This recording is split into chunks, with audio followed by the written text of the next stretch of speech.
लोकशक्ती news, सत्याचा वेध घेणारं आपलं हक्काचं चॅनल।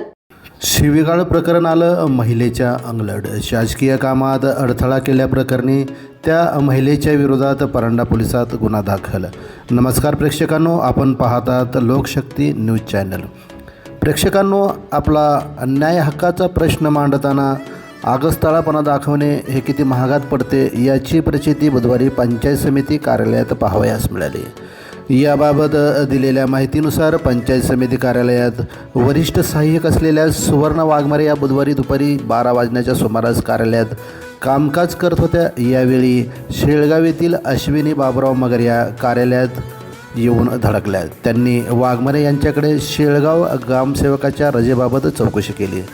वाघमारे यांनी त्यांना लेखी अर्ज देण्यास सांगितले असता मी दिलेल्या अर्जावर 1 तासाच्या आत तुम्ही कारवाई करणार का, असा प्रश्न करत अश्विनी मगर यांनी सुवर्ण वाघमारे यांना अश्लील भाषेत शिवीगाळ केली।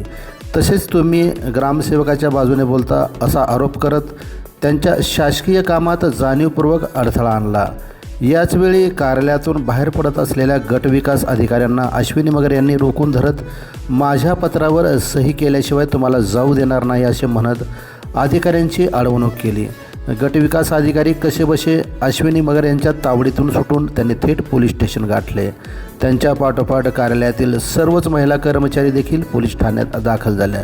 सर्वांनी पोलिसांना घटनेची माहिती दिली। क्षणात पोलिसांची गाडी सायरन वाजवत पंचायत समिती कार्यालयात येऊन धडकली। त्यांनी अश्विनी मगर हिला पोलिसाच्या गाडीत बसायला सांगितले, मात्र मगर यांनी गाडीत बसणार नाही असे म्हणत त्या स्वतः पोलीस ठाण्यात आल्या। त्यांनी पोलिसांसमोर आपली बाजू मांडण्याचा प्रयत्न केला, मात्र शिवीगाळ करून शासकीय कामात अडथळा आणल्याची गंभीर बाब लक्षात घेऊन सुवर्ण वाघमारे यांनी दिलेल्या फिर्यादीवरून पोलिसांनी अश्विनी बाबुराव मगर यांच्याविरुद्ध शिवीगाळ व शासकीय कामात अडथळा निर्माण केल्याप्रकरणी गुन्हा दाखल केला आहे।